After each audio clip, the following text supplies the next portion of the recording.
States of America and to the republic for which it stands, one nation, under God, indivisible, with liberty and justice for all.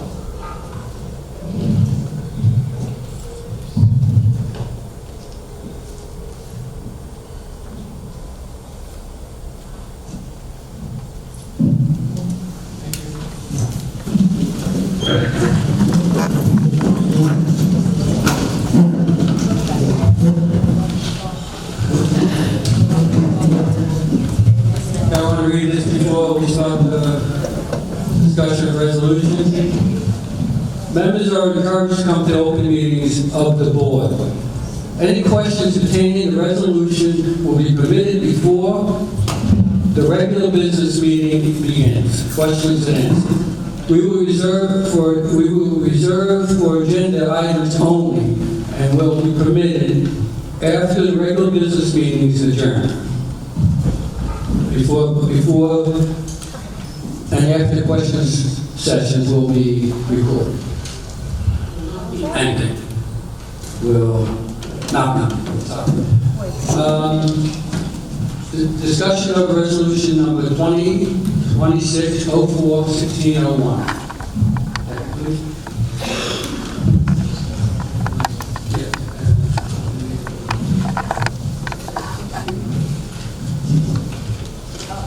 Resolution number 2026-04-1601, approving transfer from the deferred maintenance fund to the operating fund.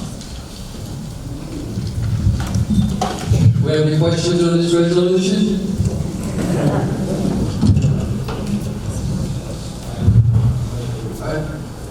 Good morning. Tom Lamone, 477E Dartmoor Court. Since the maintenance fund goes to the operating fund and being here is mostly because of the snow expenses, in the interim of that, could we have a no smoking sign, maintenance putting it up by Waddell, because the weather broke out nice and all of a sudden a lot of people were smoking different kinds of things, tobacco, pot, vape. I was just wondering why this is transferred. Tom, that has nothing to do with this What's the resolution. maintenance for? Is that maintenance? No. It's just, For clarification, this is transferring funds from the deferred maintenance fund to the operating fund. The board is looking to provide some additional influx of revenue to provide a cushion due to the additional expenses incurred over the winter. Okay, all right, well, I was just... Tom, that question, after the meeting, you can come up to Okay. and talk about. Okay. Morning, Dory, 334B. So according to the budget that was projected for this year, we had contracted snow removal was $20,000, de-icing road salt was $22,000, snow equipment rental was $80,000. I didn't see a line item for what we budgeted for our personnel for snow removal. Was there anything in there? In the budget? The people that shovel the snow? Well, that's for the contracted snow removal, that's what would be the people that come in to shovel sidewalks and what have you. I'm talking about for our own maintenance people that do the snow removal. Snow removal overtime was $20,000. Okay, it says here contracted snow removal. I would think contracted would be the people that come in and do the shoveling. Correct. Okay, They both had a budget of $20,000. so just $20,000 you budgeted for personnel for that. Okay. So now you wanted, I have a tendency to think that when you have a rounded figure like $100,000, not $96,000, $96,800, that adequate due diligence wasn't done on the actual costs of the budget. So do you have a breakdown per snow event of what it costs as standard labor, how many employees, overtime labor, how many employees, what were the fuel costs, salt costs, and did we purchase enough pre-season, and did we have to purchase some by the third snowstorm? Yes, I can give you a breakdown on the labor per storm.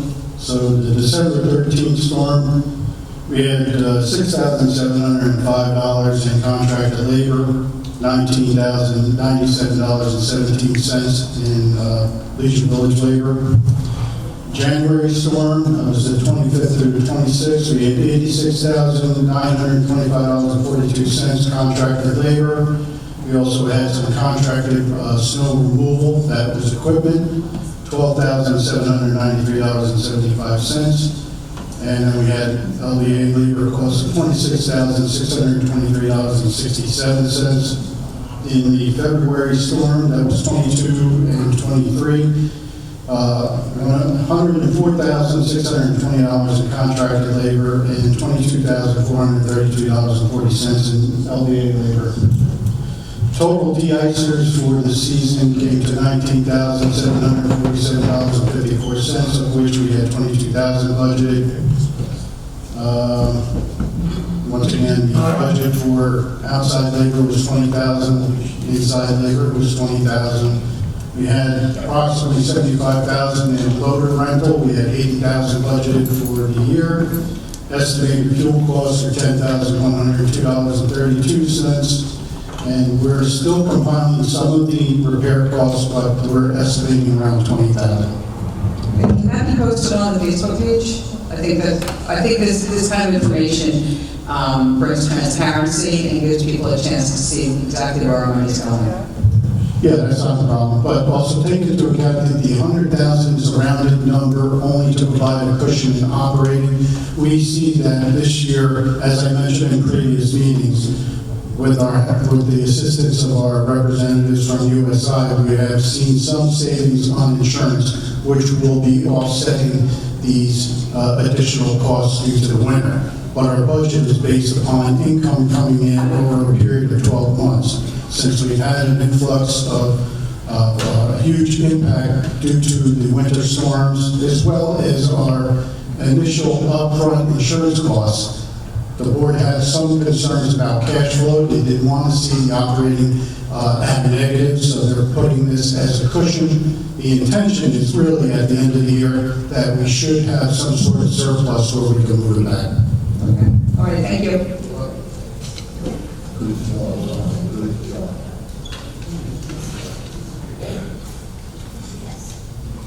Barry Siegel, 570B Sheffield Court. It's a simple question about transparency. You're moving from a deferred to an operating account. What account are you taking in? What's the sub-account? Where's the money allocated? It should be put in on the resolutions for everyone here to know. It's transparency. We shouldn't be asking those questions.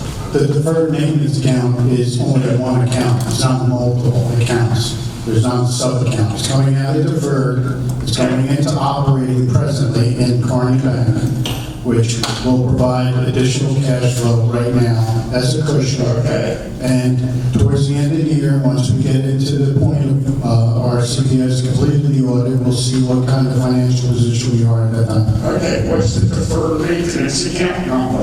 And what's the operating account number? That's the transparency I'm talking about. Be more detailed.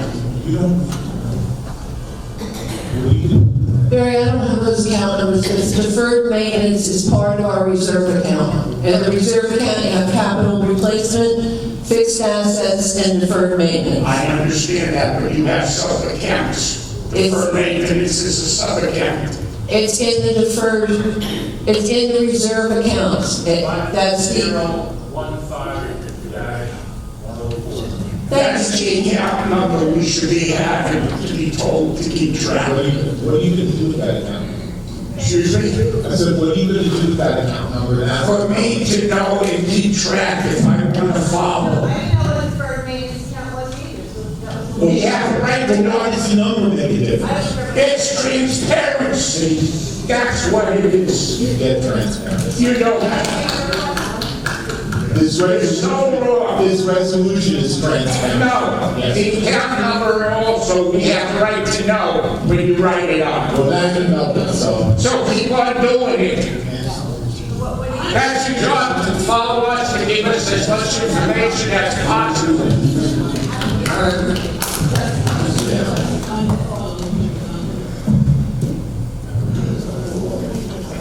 Ray Ricky Barrett, 295 hour. I guess it was, what, a year or 2 years ago, someone, when we were penalized for your assessment, someone thought it'd be a good idea to talk about all the amenities that we have here and how good we have it compared to New Jersey. And they would say it was about the average $20,000 a home. And how cheap we have it here. That was a lie because it's only about 1,100. This year, someone thought it would be wise to install Tom's education, computer education that is unaccredited, and give him letters after his name. So in those letters, it talks about responsibility to all your accounts. Capital improvement, maintenance, deferred means that it stays there until we need it. You seem to have merged all the accounts. It doesn't work that way. It's actually illegal. I mean, you pay one thing to another. You keep bouncing money around. They talk about transparency. I wish they'd take that out of the dictionary for people. It doesn't exist. There are things going on. You're not informing us. You constantly do things in secret. Our money. This is not your money. The one who wins is Tom and his maintenance yard. We get less and less. We see another new truck and another building, and now we have, let's get new computers, up-to-date technology. It never, ever stops you. That's where you should have a surplus. Stop spending our money. You have some bridges you want done, you have a union carpenter, put somebody under him, train him, and do it yourself. This is stupid. You don't have to manage. And then with the snow, 2 days in a row. The first group we had, wait 3 minutes. What's the question? The first group, the question is about this deferred account, the waste of money, why you need it. The first day of snow, 3 groups of people stood around. We shoveled each other's driveway out and drive. The second day, they had 6 groups to do. Did nothing. Even paid a guy $20 to shovel some ice. So what you're saying... Blue truck comes in once, you got it all. All right, so what you're saying is... The deferred account is wrong. You're using it for... Can I just answer? It's for what you're doing is not to the purpose. Let me ask you what. So what you're saying is, don't do this resolution and assess everybody in this village $300. You should have a surplus where you should never assess. Assessment, that's the thing that drives a wedge. You're not handling money responsibly. You're recklessly spending. We had a debt. $200,000 a month is debt. We should have never had a debt. Never. Okay. If we don't move this money now, then what's going to happen here is what happened. And I'm speaking. Yes, you know that. Thank you. If you check, you'll see that Beach Village East was assessed. I don't care what you say, but you're interrupting me. You're interrupting me. Okay? Sorry. Thank you. You're welcome. Beach Village East was assessed $300 because they weren't as prepared as we were. Let me finish.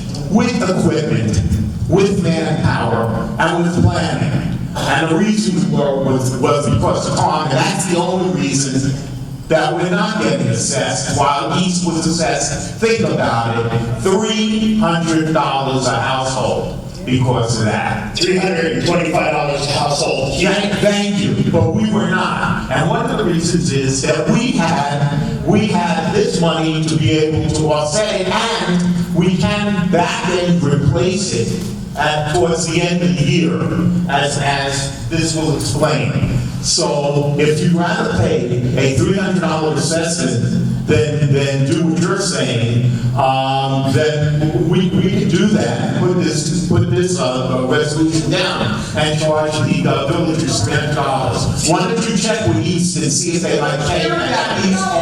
Why don't you pay that East? Because I live here. And the only way you can tell that this village is doing better. Spend money. All right. You need money to start firing people because you can't manage it. You make want no. to pay I don't want to pay $300. That's why this thing. You're so bad. You got your point across. It's not wrong, man. All right, thank you. East. And their HOA This is wrong. There's something going on here. This is Sharon Wagner, 684A Plymouth Drive. Okay, so, I do want to know who the contracted laborers were for the snowstorms. All right, we use 3 contractors. I'll get you their names, I'll email them to you. You're our manager, you don't know who we contracted? I know 2 of them off the top of my head, the third one we contracted. You should know all 3, but whatever. You know, and Harvey, we don't live in East, I don't live in West, I live here. I'm with Randy, I don't care about any of that. All right. Okay, you're on my 3 minutes. The other thing is, we've had no previous storms. We've had years where we've not used the snow budget money. I'm not understanding why it's not kept in an account, strictly cut for that money, so that we have it when we run into a problem like this. I've been asking, and I did get an email about the transponders for the gate, and it's another situation. You know what I got back when I filled out the financial form? Oh, we moved that money, the deposit money, to the operating account, and then I asked for further proof that that money was moved, never got it. Okay, so you understand why all this seems shady to us? Missing money, we just move money when we feel like it. The other thing is, don't be sitting up there acting like you did us a favor and you're sparing us an assessment. You got lucky that the insurance came in under what you budgeted for, and that's why we have this money. But if the insurance had come in higher, what were you going to do? Assess us for this? This is poor budgeting and poor planning, and we are sick of it.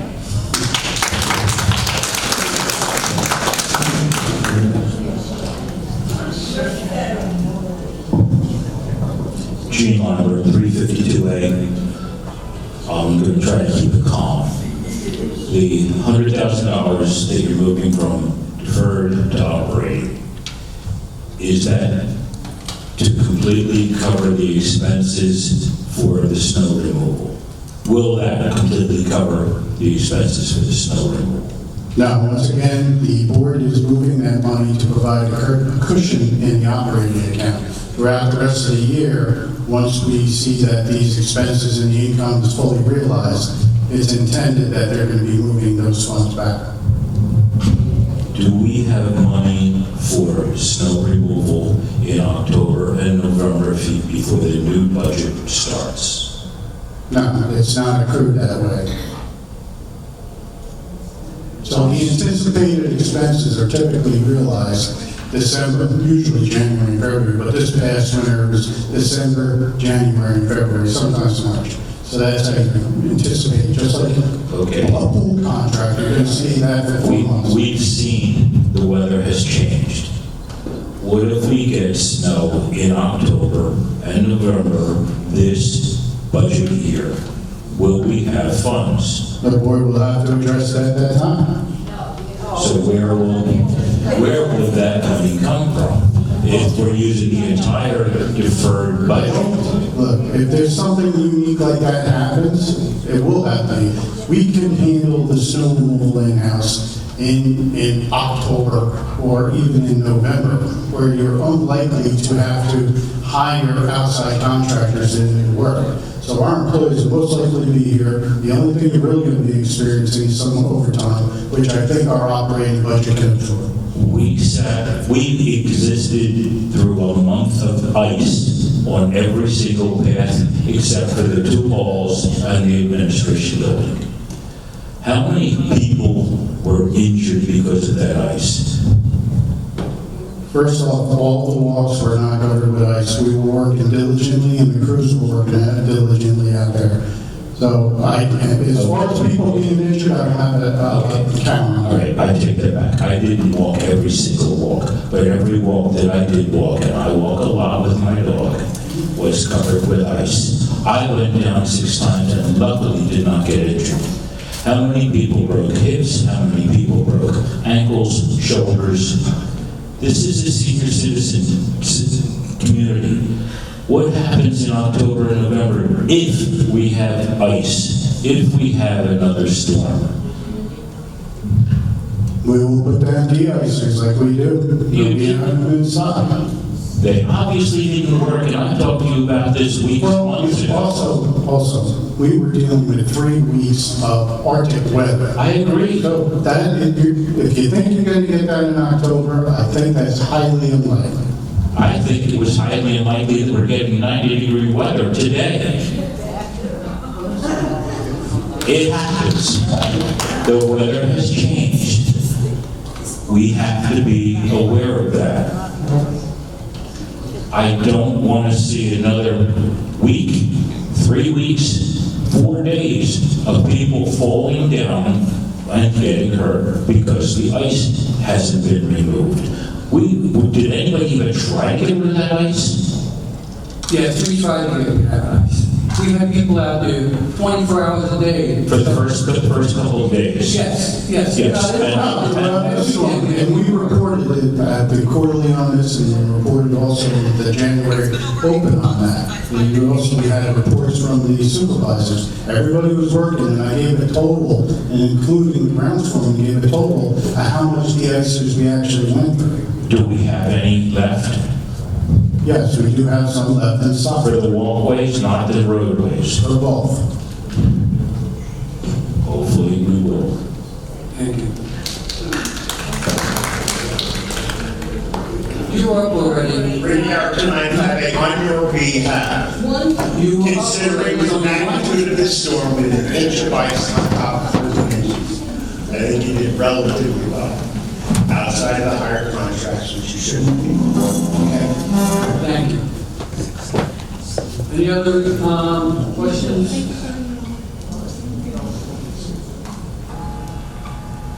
Hello, Andy Laster, 501c report.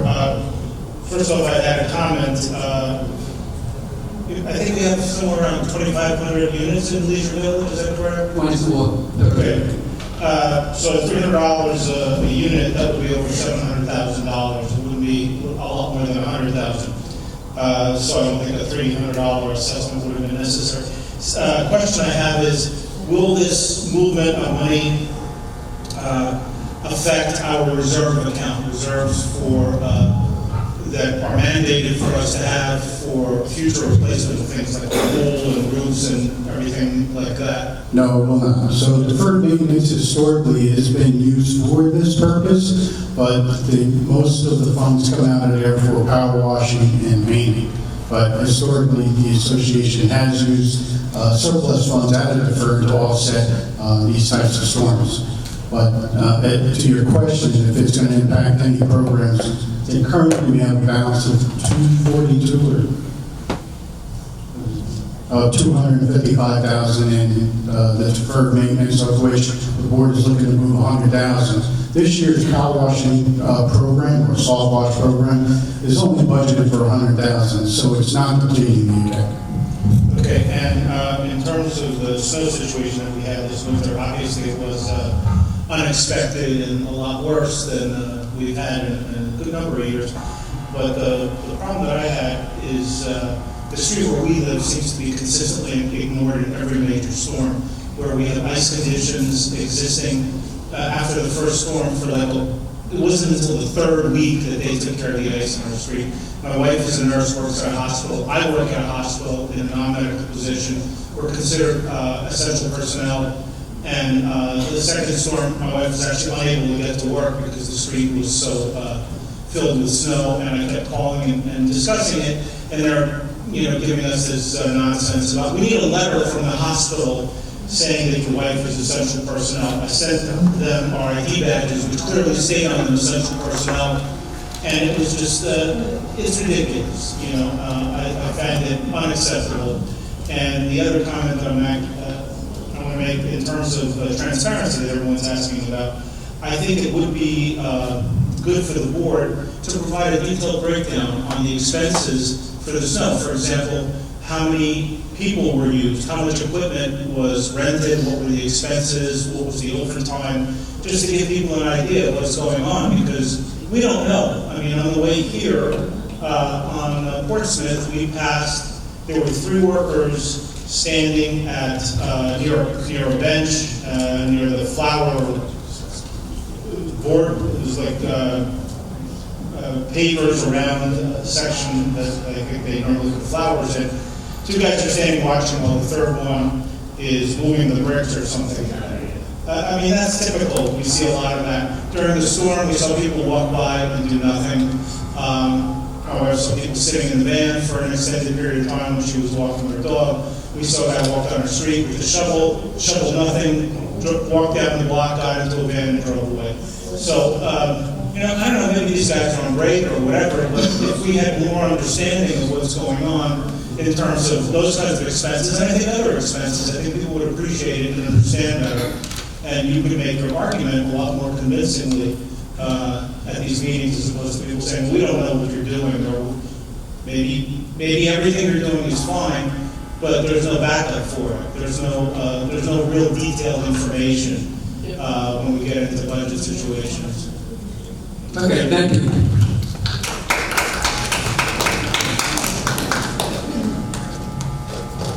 Jerry Propendel, 549 Original Beach Village. I have a question about, you're talking about, your supervisor yesterday was over there at the shred. I contacted him, he's at 9 o'clock in the morning. I left at 11. He's standing out there, drinking coffee, having a great time for shred day. You don't need a supervisor out there for shred day. Why was he out there for 2 hours? And those are some of the reasons why we question your employment, your pay role, because didn't he have work to do? Didn't he have something to do besides stand out there and have coffee and laugh? Well, you do need somebody out there. There was more than one person. You need him out there, you need Frankie out there to supervise you. Well, we need somebody that can control the flow of the cars. And no one else can. People will cut people off. He's a supervisor. Come on. Doesn't matter. We had somebody out there. You had more than one person. You had several people out there. Did he really need to be out there? Answer, that's ridiculous. Did you really need to supervise? No one else. I could have been out there and regulating traffic. He's a supervisor. That's not necessary.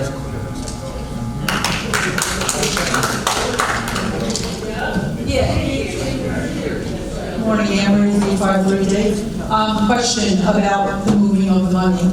Tommy said that Polly is not going to be enough for the whole snowstorm, considering that expense. Do you think down the line this year, an assessment will happen? No, I don't believe so. I believe that once we receive all the revenue that we expect to get throughout the remainder of the year, we should be in pretty good shape. We should, but we're not. I just want to know. I'm just curious. And just hearing the So let me explain. So the budget is made up of operating income and expenses, as well as contributions to the reserve funds. But all that has to be realized throughout the year, so you accrue it over 12 months.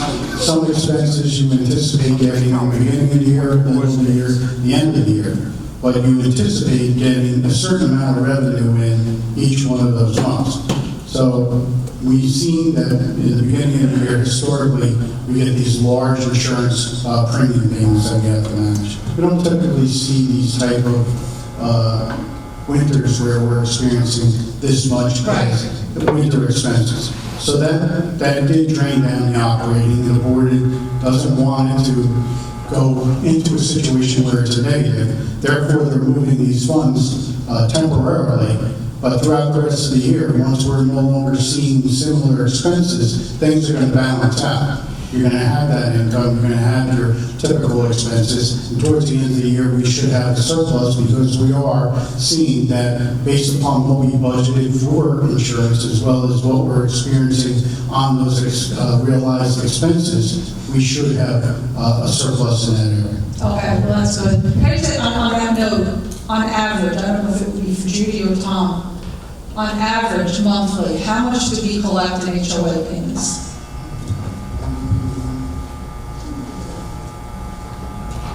It's a cool.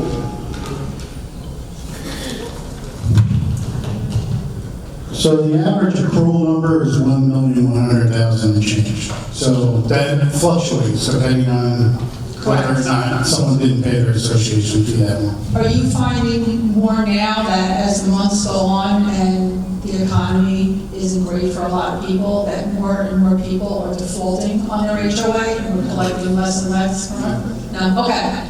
Thank you. Thank you, everybody. I'd like to call this meeting to order. Roll call, please.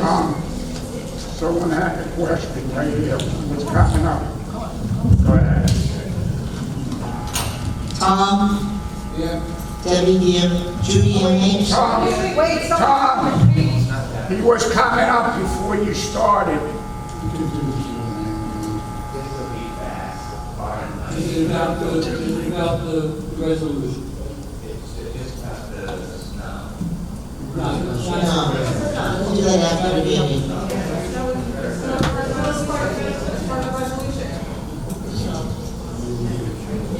Carrie, absent, Sandy, Harvey, Raoul, Tom Claus, Phyllis.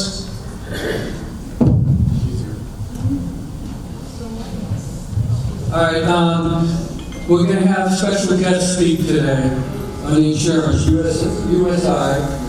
I know, I just want to, no, we're not doing it yet, but when we finish the resolution. You will be able to ask them questions only about the insurance, okay? But no other questions until after the meeting.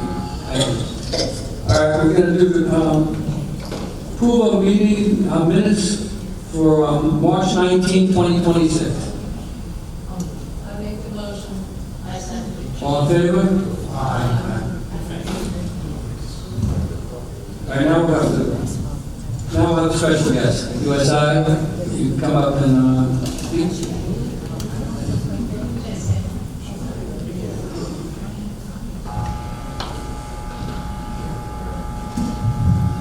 I don't know how to pronounce your last name. Oh, you're Manuel, I can't pronounce it. That's correct. This is Kim.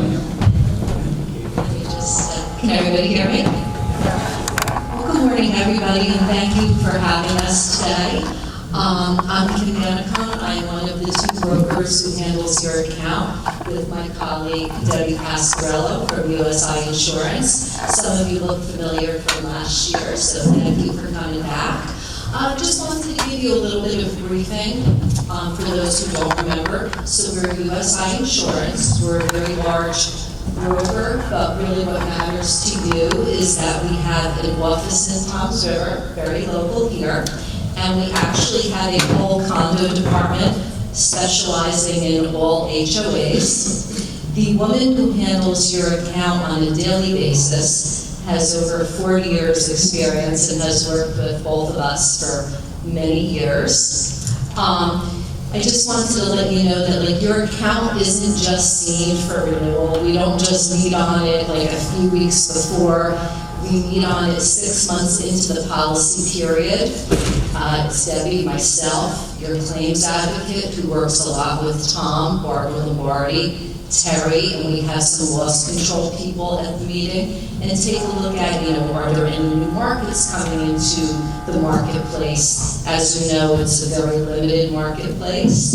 But when we worked on your renewal, we took every single line, whether it's the boat policy, auto policy, every single one was remarketed to make sure you have the most comprehensive and competitive pricing. It's a lot of work. I want to thank Tom Klaus because we are constantly asking for applications and things of that nature, and he's very responsive, so we really do appreciate that. We also had out in October a man by the name of Steve Devereaux.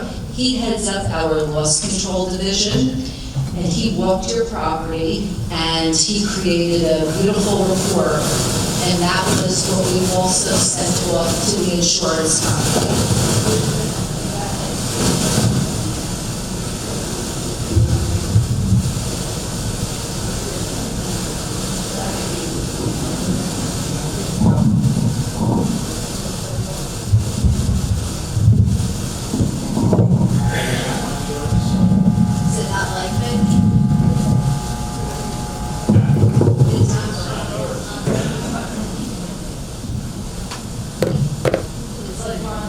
call if somebody has their speaker.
Is that okay? Oh, jeez. Okay. So I was explaining that we had Steve Devereaux, who heads up our loss control division for USI.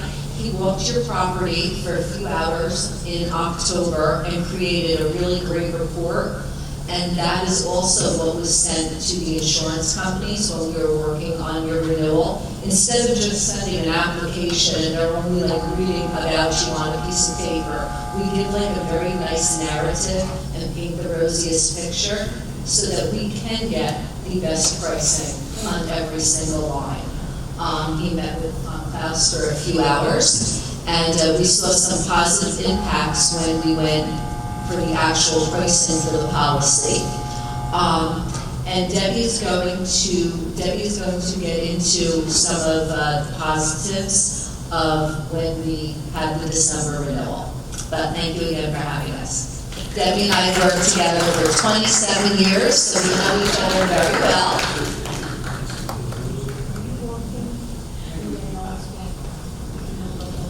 Good morning, everyone. I am 42 years doing this. Seen a lot of things come and go. I've been to a gazillion board meetings and annual meetings, and this year, I know everybody's feeling the pain. It was statewide, all that storm and every disaster, and we're hearing the same issues everywhere. Couldn't deal with the ice, couldn't keep up with it. It was unprecedented. Just so you know, you aren't alone. Every other community we talked about the same issue. We insure 500 associations in New Jersey. We don't handle all of them. We have a whole team that various people handle them. We have a lot of experience in dealing with the different issues. And we definitely work outside of the box. Your community had an issue, we were brought in, we were able to resolve it and get you a new insurance program. The first year the premium was a big increase, as it was for your prior agent, but we worked diligently through the year to get that improved upon. We were able to, we sat down and we met with Philadelphia Insurance Company, pointed out all the positive things the community is doing to be safe, and with Stephen Devereaux's report, that was helpful, but we've had a 35-year working relationship with Philadelphia. They trust us, they know we're going to work with the community on making things good. So we were able to expand upon the primary, it's going to be a little bit of insurance lingo, sorry, the primary was only $300 million, and we had to have an excess policy. We convinced Philadelphia to go to $400 million, and we were having a significant savings on the excess property policy, which was a good thing because there were some rate increases going along. I just want to touch base on the market conditions. We've had a ton of natural disasters, floods and tornadoes and all kinds of hurricanes and now an Arctic blast. I mean, that was something we didn't hear about that much, but it happens once in a while. I remember one in 96, that blizzard was a problem, and 83, 84, we had ice damming issues, but there's always something going on around the country. So just when you have a couple of quiet years and the rates are starting to come down and you feel good, something else happens. So one of the things that we have seen is property rates are coming down, which is a good thing. On the other hand, our liability rates are going up because of issues. People are getting bigger settlements and things like that, so that can be an issue. We were able to level it all out. Can you still hear me? I'll just keep talking. You can just deal with that background noise. Communities are maturing.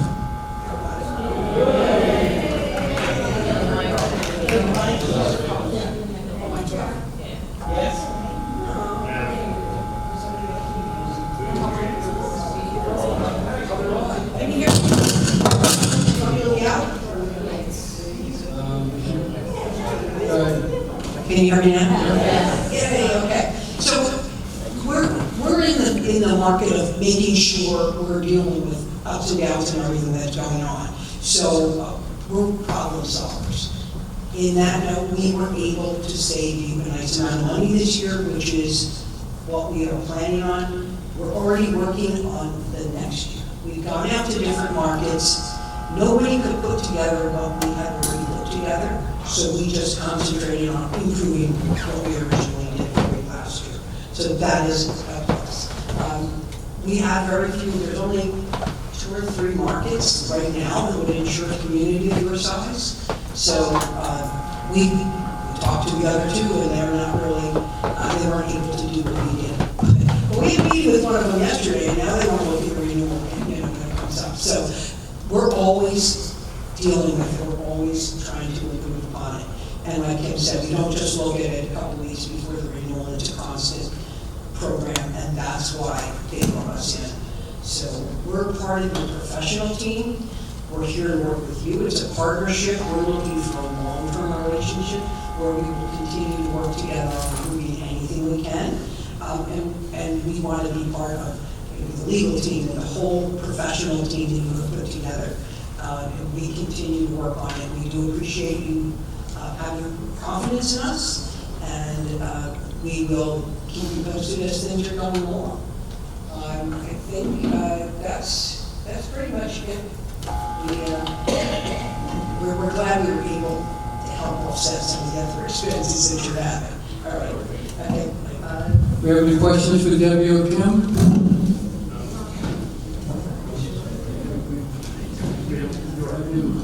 I'm Debbie. You said the other ones, once they saw how you mix the,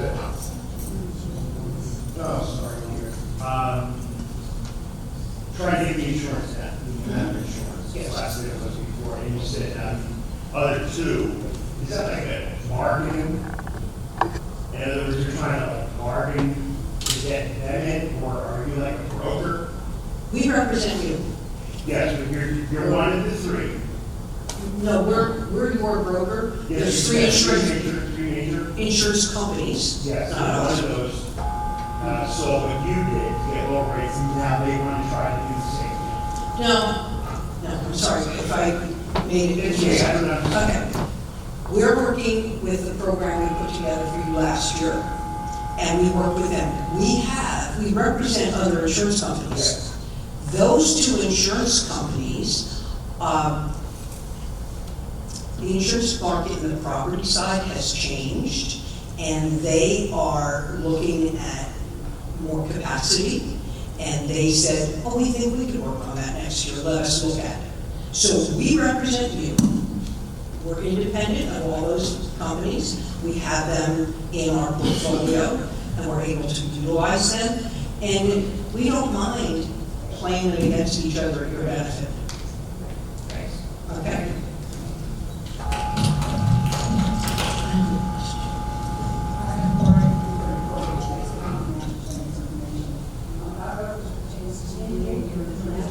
I'll repeat her question if you can hear.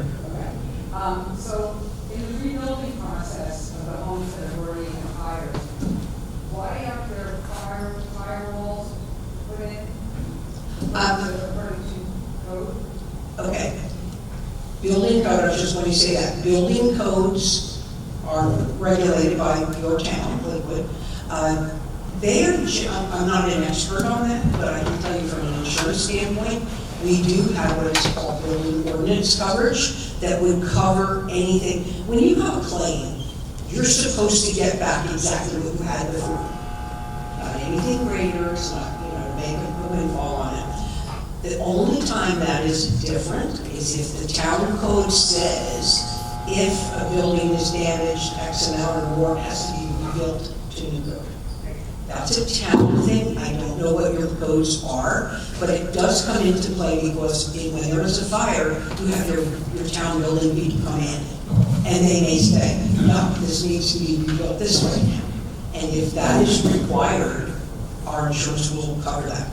But it depends on the town, and they will regulate how it's to be rebuilt. They have to file new plans on that, rebuild, and it gets approved by the town. So that, we're not involved in that part of it, but if it is required by the town, our policy will cover the increased cost of construction.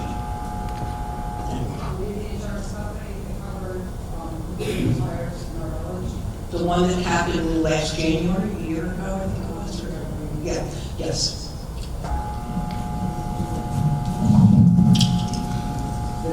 Yeah, excuse me.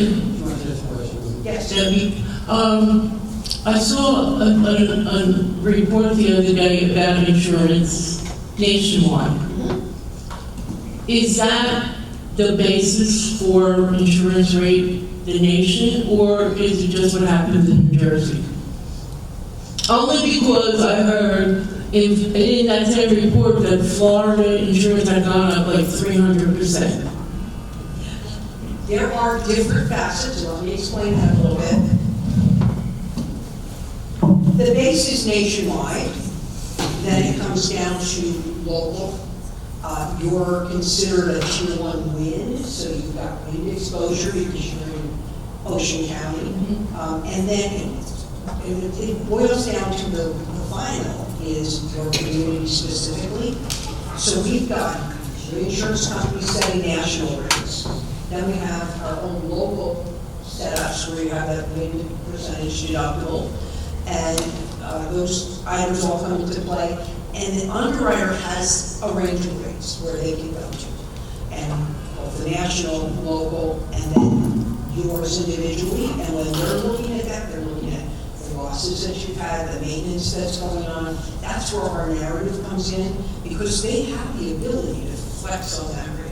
And that's where we push them on this year, is to get them down. The other big thing that we were able to do is get them up $100 million on their max from $300 million to $400 million, which saved us in that excess policy.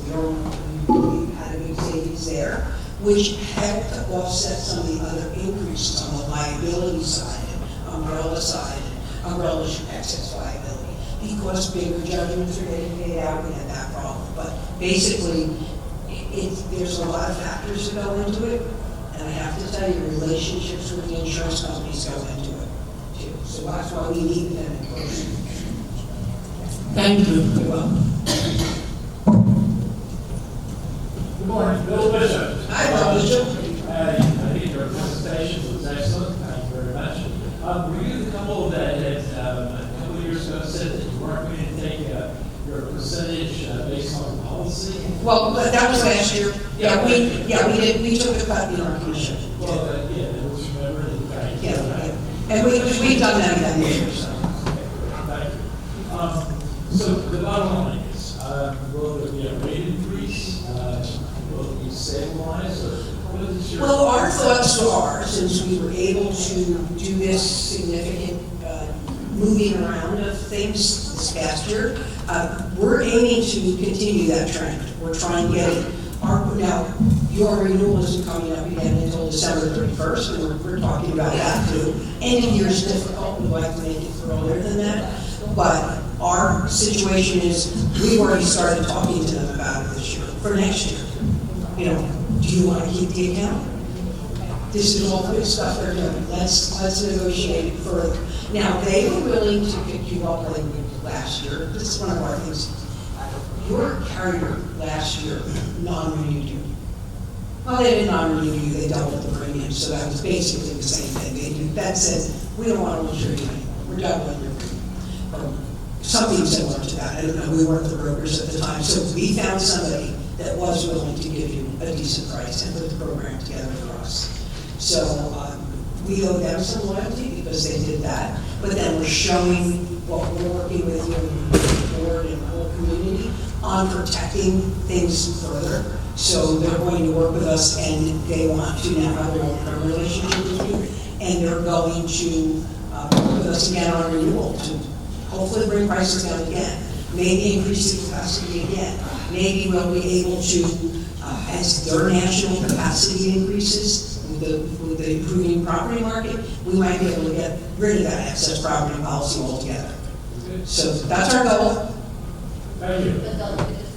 Yeah, they'll look at everything, so.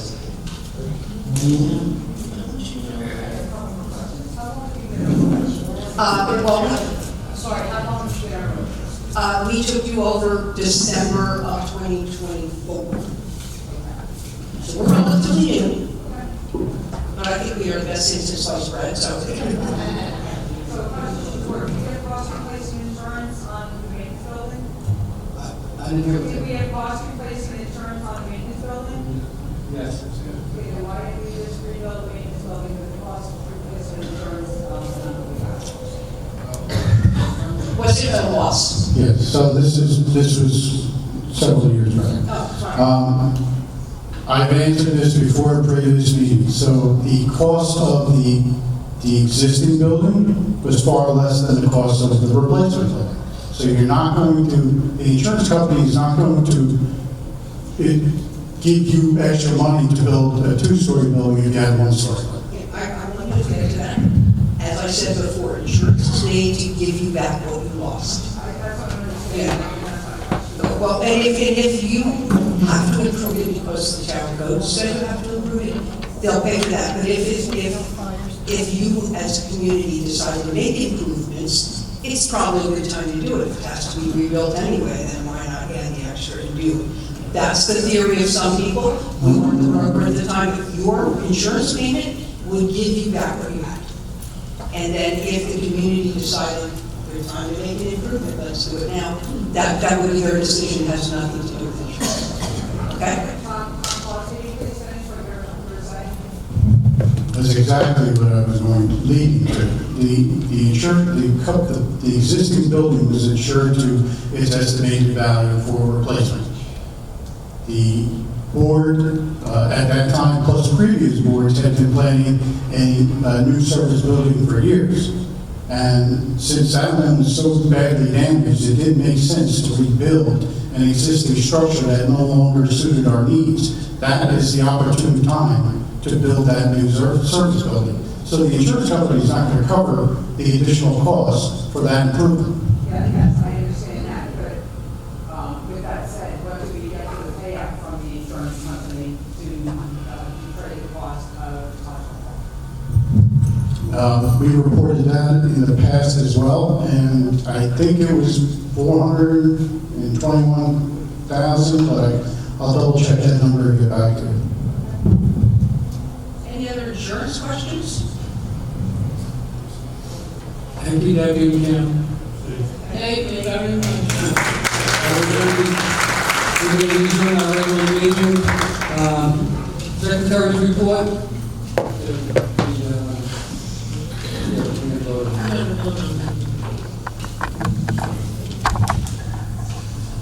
Resolution 2026-04-1601, approving transfer from the deferred maintenance fund to the operating fund. Tom? Yes. Debbie? Yes. Judy? Yes. Sandy? Yes. Harvey? Yes. Raoul? Yes. And Carrie's absent. Carrie's absent.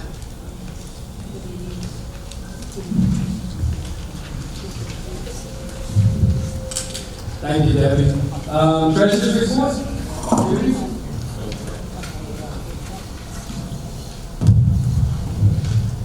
Thank you, Tom. As of this morning in our reserve accounts, we have $3,038,954.01. At our last meeting, we had not transferred money into the reserves, but at the end of March, we transferred in $215,972.83. So far this month, we've written checks for $127,774.37, and that was for capital replacement. And as far as our collections, from 0 to 30, there are 253. 31 to 60 is 40. Sorry, can you go back 0 to 30? 0 to 30 is 253. Thank you. 31 to 60 is 43. 61 plus is 121. So that's a total of 417 units. And at the present time, we have and I say approximately because the collections changes daily.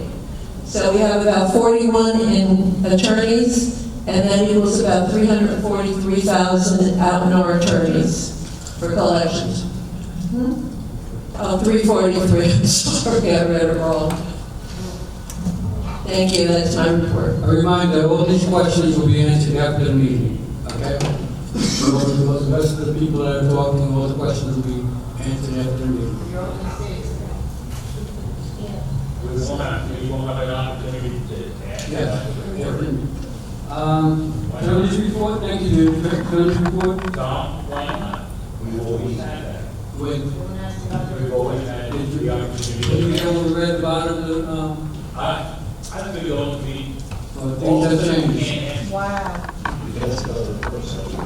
You can ask about the report, everything you get after the meeting. So that nobody else will hear it except one person is asked. As we go, are you all going to stay here while? Yeah, the Q&A will be after the meeting's adjourned. Everybody will remain here. The membership will stay there. And you can ask questions for our report. This makes it. Attorney's report. Yes, now. Good morning. So I'll give a brief overview of the collections that's in our office. In March, we collected $19,849.51 for the calendar year, not your fiscal year, your calendar year Q1. We collected $45,479.51. In regards to the lawsuit against the planning board, we have an oral argument as to our motion for summary judgment. For those that don't know, the association filed suit against Lakewood Planning Board and Board of State LLC for their proposed development of duplexes adjacent to the association. We argued jurisdictional issues that the planning board did not have the powers to grant such an application. Many members showed up at that meeting, voiced their concerns. The planning board still approved that application conditionally. We filed suit. So on April 24th, there's going to be oral argument as to the association's motion for summary judgment. We're asking for relief based on the law. If the judge denies that motion, then there will be a trial date set, and we'll try the case. It's not a jury trial. It's not what you see on TV. It's actually re-arguing kind of the same stuff in front of the judge. And then the judge will rule one way or another, and they're allowed to bring witnesses, we're allowed to bring witnesses, but typically in what's called an action in lieu of prerogative right, that's the type of action this is. When you bring something before the Superior Court based on a municipal decision or a zoning decision or a planning board decision, you get a extra trial, and that's what this will be. I think that date was in May, I would say, maybe early June, that trial date. I don't have that in front of me, I apologize. No, we're gearing up for April 24th for that oral argument. And obviously, I will let everybody know how that goes. That's all I have. Is this the Lakewood court you go to? This is Ocean County Superior Court. Thank you, Ray. Village Manager's report, Tom Floyd. Good morning. Lake Management Sciences has been in, complete the installation of the lake fountains in Lakewood Hill. Grounds crews are continuing with the spring cleanup, currently working in the common areas, fence lines, etc. Next week, we expect them to begin their first cutting of the season. We're still in the process of trying to acquire seasonals. We have a few that have already signed up for this year. Working with the grounds department and the building department and compiling lists for potholes as well as concrete replacement for this year. Once both lists are complete, we'll be sending them out for bid. Service personnel are currently preparing the pool areas. American Pool is expected in tomorrow to start draining down Buckingham Pool. We're going to ask to watch that pool this year. Next week they'll be in to begin that process, and we'll get the pools drained down and cleaned up, get them ready for pool opening in May. Roof replacement program is moving forward. We've done a total of 29 buildings so far this year for a total cost of $258,194.25. 26 road improvement programs is also moving forward. Board approved an engineer for this year. FWH Engineering is currently working in the areas of Sheffield, Chatham North and South in the 405 area, marking curbs, inlets, and sidewalks that need to be addressed. We'll also have the surveying team in here in various areas doing the topography to make sure that we have a positive drain off when the project's complete. Lastly, I want to just make you all aware we had a number of water claims over the past several months. You had your insurance brokers in here today in order for us to help stabilize our insurance rates is that we all need to do our due diligence in our units. Some of these water claims are due to hot water heaters just expiring. They're beyond their useful life. You need to be aware of that. We put out information in the newspaper. There's also certain safety tips and maintenance tips on that folio in regards to your washing machine hoses, your hot water heaters. If you've had a pipe run in the attic to have an outside faucet, you need to make sure you're winterizing that. If you're going away for a while, turn the water off to your washing machine, or contact the service department if you don't know how to do it. It's very important. These water claims, a lot of times they're small amounts, but they accumulate, and your insurance carrier looks at your loss history, and that impacts your premiums. So you all have to work together to keep those rates low. All right? Thank you. Thank you, Tom. Committee reports. We'll start on this side. Sandy? Yes, Buckingham Pool is opening May 16th, which is a Saturday. And we will be having a monitors meeting on April 27th at 6 o'clock in Dorchester.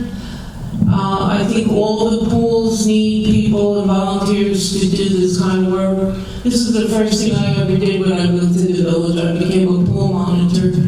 And it's just sitting there saying hello to people, making sure things are going as they are, and calling somebody if there's a problem. It's not rocket science. It's easy and it's fun. So if any of you think you'd like to do a monitoring, it's a 2-hour shift once a week. So I think there's a small price to pay for the luxury of having 2 pools, one heated. I think the Memorial Day weekend. That's usually when it opens. Pardon? They're allowed, whatever the day after the last day of school. That's around June 21st or something like that. Okay, but if anybody asks that May 16th, we get no children. We just sort of have that first time for just adults. Thank you, Sandy. There safety security, we had a meeting this week. One of the topics that was brought up was e-bikes. The ruling is on July 1st, that's when the law comes into effect, that you have to register, have insurance on the e-bikes. We're going to have to get a committee here to find out who has e-bikes in this village here, and we're going to have to register. Because this law is for outside, we don't have a Title 39 here, so we're going to have to keep the up to date. But they're going to have to register, if they leave this village, they're going to have to register with the state. So that's the e-bikes. The law that's going into effect for e-bikes, does that change this village since we don't have Title 39? Yes, if they're leaving the village, they have to have insurance, their insurance, and have to be registered. But even if they don't leave the village, we're going to have a program that they have to register too. The other, okay.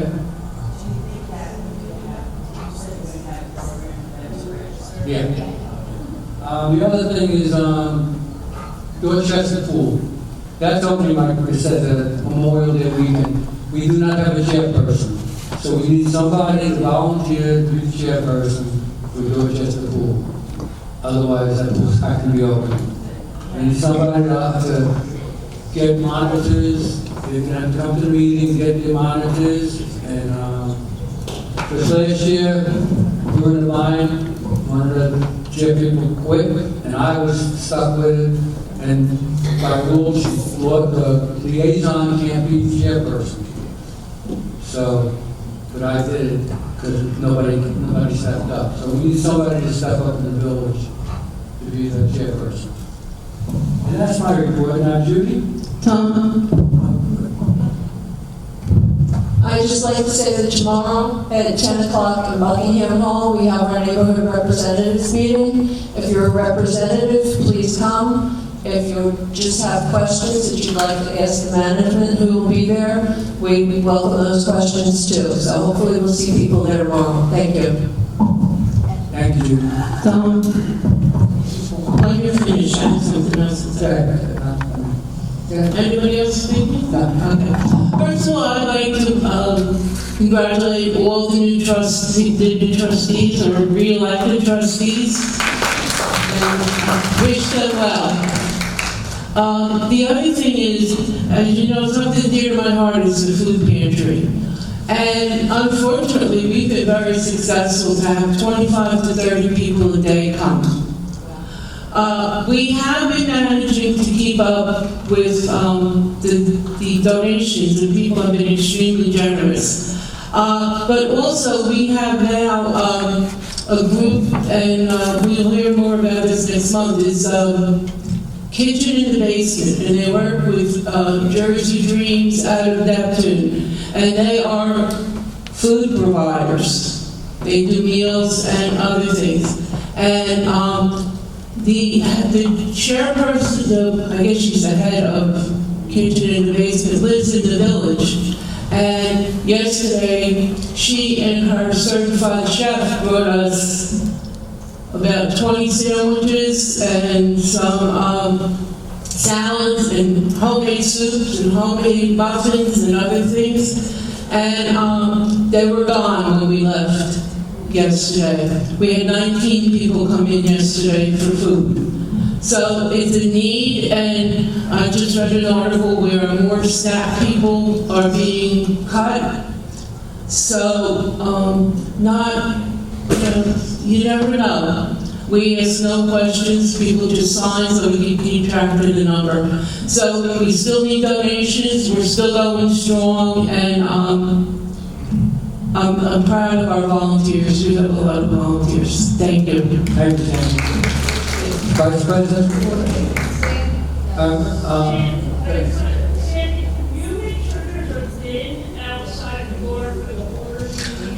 You know what? I did. There were 3 things in there. What I'm gonna do is sort of just have it there all the time, and hopefully people will get used to bringing stuff. And I'm gonna read that as student. Okay.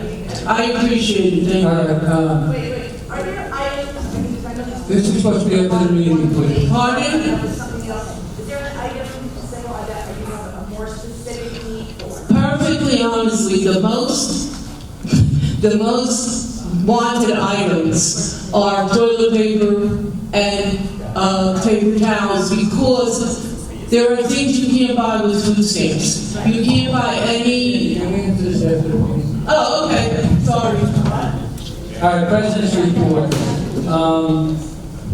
Sandy took the words out of my mouth. I just wanted to congratulate Dory, Kerry, and Raul for winning the elections, and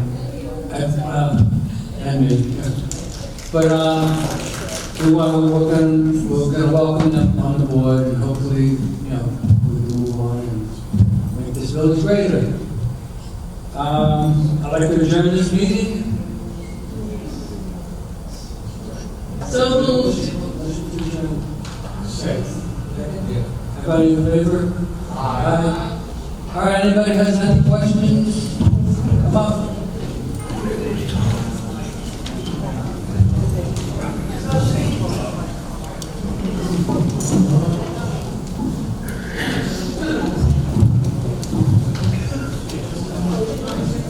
Gene Lambert. Over there, good night. Gene Lambert, 2A.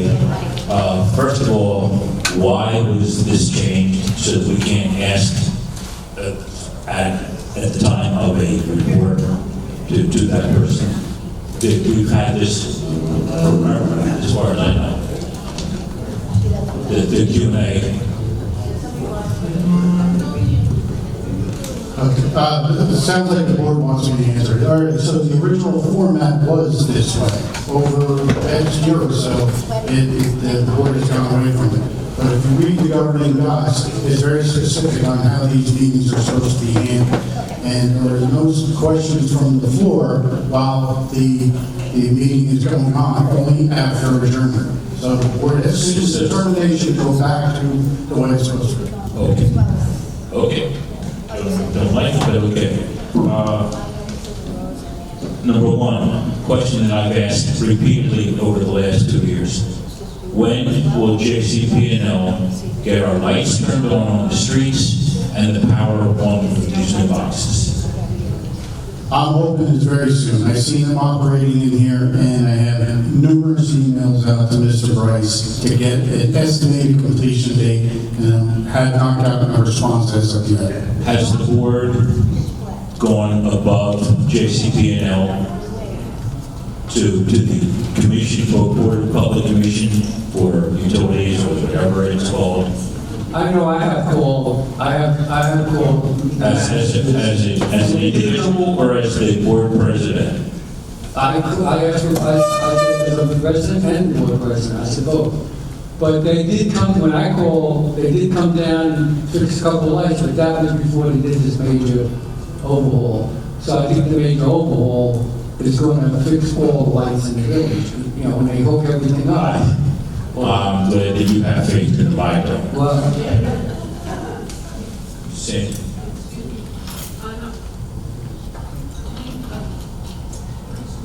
You think I know by now? Okay. 2 years ago, I went before they were called the Board of Freeholders to complain because we were having a lot of outages and everything. And ironically, they asked me to come because they're having the same problem. They've been to the Board of Public Utilities, and First Energy, as it's called now, seems to be beyond anybody's demanding what they do. They don't care. I just can't see 3,400 units has no power to talk to governing people. Out of 600 million? Well, this is, all right, whatever. It's 2.5 years. It's about time that they power up the lights.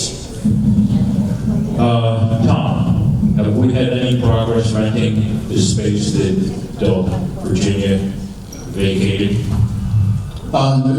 Presently, the board is engaging a realtor to list that unit for rent. Presently? The realty office office, yeah, it doesn't have to be a realty, but they're listing that office for rental. Okay. It's been vacant since December, and now we're getting around to it. Okay. This has been in the works for a while. Okay. How are we doing with the electric chargers for the cars? We're getting intermittent usage out of them. I think last week it was 4 sessions. So we're not getting the revenue that's budgeted? Well, we're about 5 months into our budget, so no, I don't think we're on track to fully getting revenue from that. So 5 months into the budget, we don't have outside income for the rental of that space. We don't have the money for the chargers that we budgeted. So therefore, we're going to be short for income other than money that comes out of our pockets for maintenance fees, for traffic violations. So we are putting almost the entire budget because we don't have outside. Right, well, we had anticipated that when we put the budget together. So there, when you were in those meetings, it was anticipated that you were not going to receive rental on that office for the full 12 months. So that was accounted for. And the budget, I think, for EV chargers, 3,000. Yeah, it's minimal, but we're just not getting any support other than what's coming out of our own pockets. Okay. What about the solar? Are we getting these up from solar?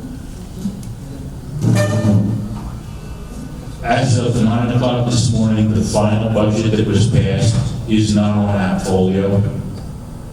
Just as an FYI, shouldn't it be there? It's the proposed budget is out there, but not the final one that was passed. I'll have to look into that because I put it on there myself.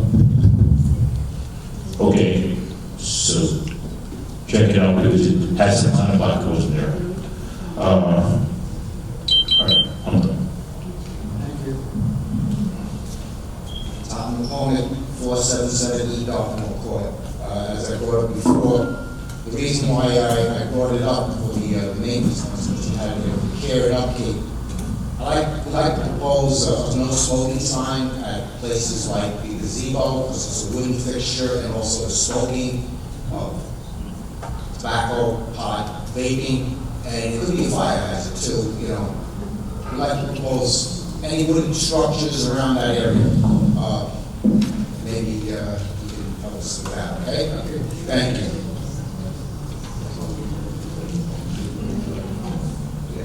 Good morning, John Hanlon, 269D. We have a bench on Kingston Court, and somebody sits there and smokes. I have not seen the person actually smoking. But there's a person who sits on the bench at Kingston Court and smokes, and apparently there's about 300 or 400 cigarette butts that are blowing around the circle. Do you know who this person is? No, I have not seen them. I looked many times. I mean, I sit, I look out my window, I watch birds, haven't seen Where's that them. number? I live in 260. Where's that bench at? What number? There's no Where's house. the bench? There's the bench, but... 27. It's by 27? Yeah.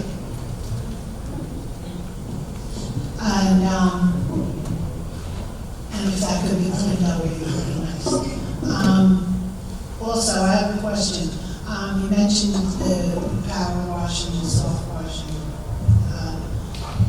Did we ever finish up the first round of painting, power washing, and roofs? Yeah, the painting and power washing is complete. Right now, we're just doing maintenance on the buildings, cleaning, but if we run into a situation where we feel that the building needs to be painted again, we'll report that to the board. Okay, so in the future, will this be like? Oh, yeah, there's going to be, well, I can't speak for future boards, but I would imagine that the painting program will once again begin. and then it'll be painted again. Okay. So we'll be starting fresh. Thank you. Thank you. Sharon Wagner, 684A Plymouth Drive. I don't understand why we need two realtors on property, but I just want to get it on record, and I want to know if there's a way for me to get a hold of the details. The realtor that's currently on property where Emily is, they don't pay rent to us, they only pay maintenance fee, correct? What, Tom? Yes. Just maintenance fee. And I know that you said they were grandfathered in. How do I get the details of how that happened and with what board and when it happened? Well, the deed for that particular area has actually lists commercial properties. It's the only one that actually includes it, and that is long before I started here. It used to be a law office, I believe, at one point, and then the lawyer sold it to the realtor. So did they ever pay rent, or they've only ever paid maintenance? No, they actually own the unit, so they won't be paying rent. It's the only I'm not place. understanding how that is continued to be allowed. It's ridiculous. It's an insult. It's in the deed for that unit. It's the only one. Yes. Yeah, and I want everybody to know that, and that's why I asked, because a lot of people on my page dispute that I'm giving incorrect information. Yes, they only pay maintenance fee to have that realtor on property. They're not paying rent to us.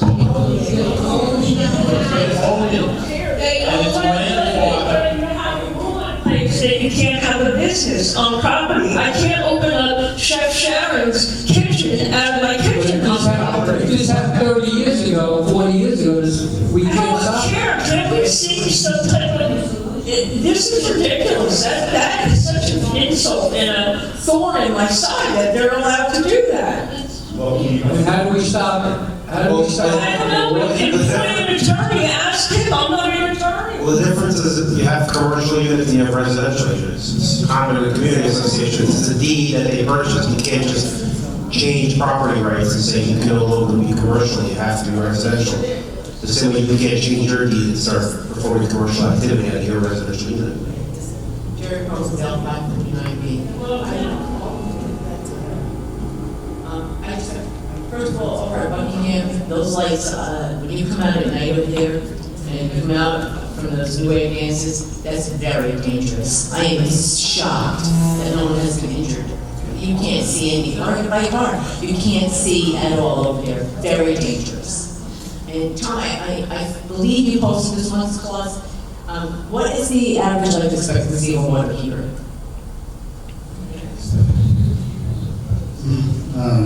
You can get 12 to 15 years out of it, but I wouldn't stretch it. Yeah, I'm just curious, mine has a label on it, I was just curious. Yeah. And Sandy, please, if you wouldn't mind, please let us know, what are the most needed items for your food pantry? As I said, it's anything that is not consumable, toothpaste, toothbrushes, deodorant, and things like that, because they are not eligible to, you can't buy those with food stamps. You can only buy consumable goods with food stamps. So people have to fend for themselves. And believe it or not, we've had a run on pet food too, because people need to feed their dogs and cats. Anne Marie, 353D. I just have a couple of questions.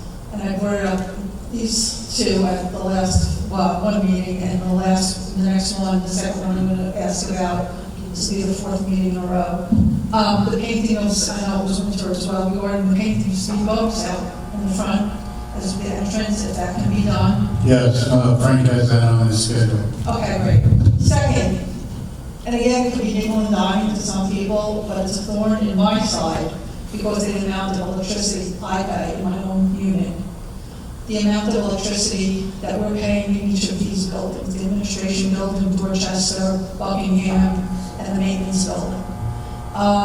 Again, it was during the election count, time I had asked you, and that was just last month. So it was 3 months going since I brought this up, that the temperature here was over 73. And I was told that the guys that regulate these buildings would be looking at that, monitoring that. So I don't feel assured. I know that we're coming into air conditioning season. but in the winter months, at nighttime, are these buildings, particularly with no pipe, some of the rooms don't have pipes, are they staying on at 75? And regarding transparency, I would like to see, and I don't know if all the buildings get built individually, since if they have separate addresses like our own units, can we as a community see what we're paying for each of these buildings? October, November, December, January, February, through the months since our electricity bills have gone sky high. I'm just curious how much we're paying out of our money to heat all of these buildings.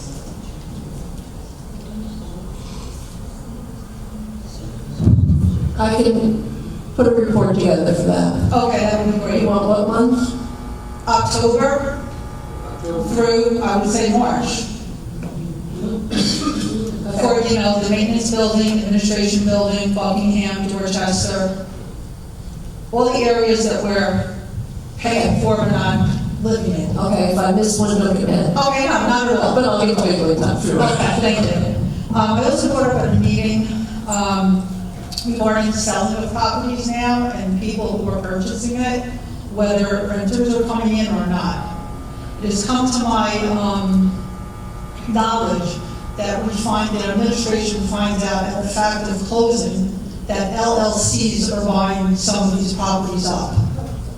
What do we do on that account that we know for a fact that an LLC has purchased a unit and that a family and not renters are living in the unit? So, the documents provide that you have to be owner occupied for 36 months. Right. There's no restriction, right, on LLCs because there was a case that came down from the township of Berkeley. But it has to be the owner of the LLC or principal has to reside in the unit. There's a census form that's provided by the administration office prior to closing that lists them, and the association reviews it and approves it prior to closing. If in fact it turns out that somebody, and this is always kind of moving because case law moves on these types of things, but if in fact somebody is residing in a unit that wasn't on the census form, either they're underage or they're a tenant, the association will typically notify our office, and then we can either institute ejectment action, or we can, help me out of there. How often does that happen? Usually I get emails, say maybe 2 times a quarter, 3 times a quarter to review an application to see if it's appropriate. Because again, there's a case that came down, Realtors versus Township of Berkeley, that changed a lot of your documents as to who was allowed to purchase in the community. And the association in turn amended the documents and tightened up exactly who would reside in the unit because you can't regulate that. So how can we be assured, and what are we doing as a board or administration to in fact know that the LLC party is living in that unit and not renting it to someone else? What are we doing to ensure that? And can we then put the cameras that we have to see if they're saying there's one resident and in fact there are 2, 3, or 4 residents living in that LLC on this property? I don't know if Phyllis wants to try to know the administrative end, but typically I see it where somebody will just notice something that it's not the person or it's not the person. But who's that, because we don't. I know when John gets a complaint that he thinks that there be somebody, he put the camera But up. I'm saying, can we spearhead that from the beginning, when we know at time of purchase that an LLC purchased that unit? We know right off the bat, instead of a nosy neighbor wondering, that's what I'm saying. We know up front that an LLC has purchased the property. How do we do our due diligence? They're aware of the prospective buyers. That's my point. Yeah, that's on the application that the association receives. It lists who the prospective buyer is. Sometimes they'll engage my office and say, can you look into this? Is this correct? Is this allowed under the law? And we go through that process prior to closing. So they're aware of who the buyer is because the association has to approve them, make sure they're of age, make sure that they're residing in the unit while it's purchasing.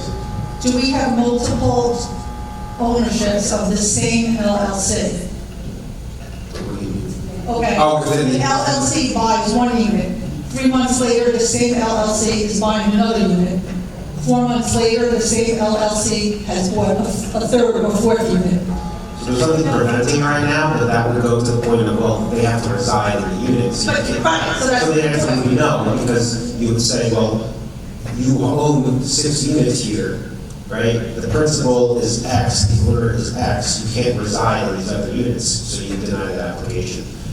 But wouldn't that happen at the second LLC? The same LLC now bought a second property. Wouldn't that happen at the second? They wouldn't be able to, because the census lists who's gonna live in the unit. And then we would look and. So who's living, if the census unit was living in the first, when they purchased their second, They would the be able- same LLC, they can't be living in 2 units at the same That time. application would get denied because it would list who's residing in the unit as the same person, and you can't. Is that happening? It hasn't come across.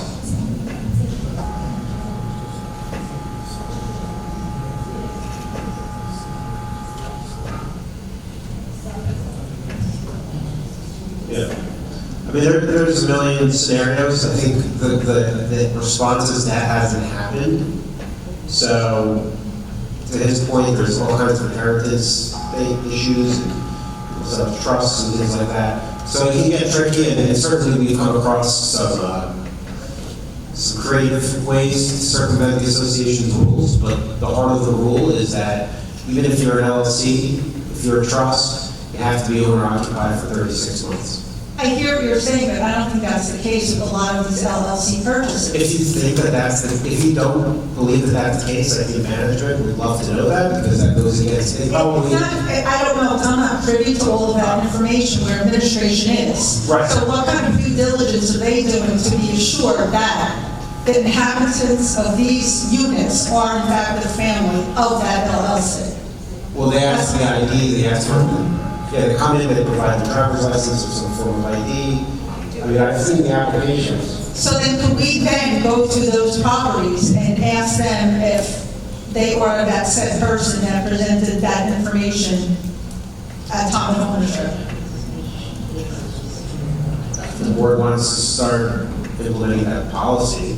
I mean, again, you can do that, but I haven't been made aware, you're not aware of some rampant issue or abuse in the community. Yeah, but see, that's my point. I don't want to then, after the fact, be faced with this rampant, okay, now we have an issue. Right. Because X amount of homes are now owned by LLCs, and something will happen futuristically to this village. Right. I think your concerns are valid, and I'm in communication with administration to prevent that from occurring. Okay. Yeah. I don't And let me just say It's this. just a concern I have. It's valid, yeah. Being that I'm still on the younger side and hope to, It's valid, and I just wanted we're constantly working through these issues, because like I said, there's been creative ways that people try to come in, so we're always trying to come up with a way to respond if there is a need for it, right? But we're not going to adopt policies if there's a need for it. Right, but I think policies should be put in place, possibly with administration, because they don't live here. They don't have an allegiance to this village other than their employment. We do, we live here. And that's why the board sets those policies, right? And the board. Okay, that's something to consider for the future. Valid, yes. Thank you. And also, I don't know if we could put a suggestion box in the administration building, if there's an empty slot. Because I've been talking to some people, I don't know why they feel afraid to bring up something. They feel that they'll be retaliated against, whatever that means. But can we possibly have a suggestion box in the administration building where people would feel afraid if they wanted to put a suggestion in that mail slot for the board?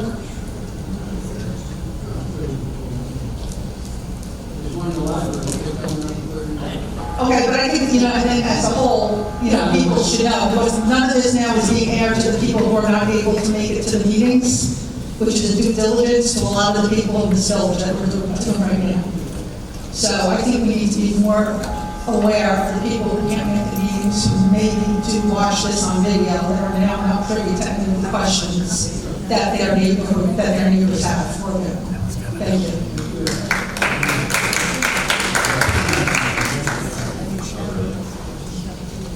For 3334B. I have a question that's probably a lot of people wondering about. This morning on Dorchester, there was a great truck that had 3 employees in, stopping from planter area to planter area to clean up weeds, which is a very small area. Why do we have 3 employees doing the task of what one person should be doing? All I can say is I'll check with Wes after the meeting. I'm not aware of that truck and what their assignments were for today. Okay, is it normal? You have a truck number by the way? No, it was a big red truck. I mean, but is it normal to have 3 guys in a truck to do not much? I don't know if that was the only thing assigned to them. I don't know what their assignments were. Once again, I can only check after the meeting. Once the meeting's over, I'll contact Wes and discuss it. We have to keep going because we have to talk to the insurance company in the boardroom. We have to talk to them. Yes, ma'am. Thank you, everybody.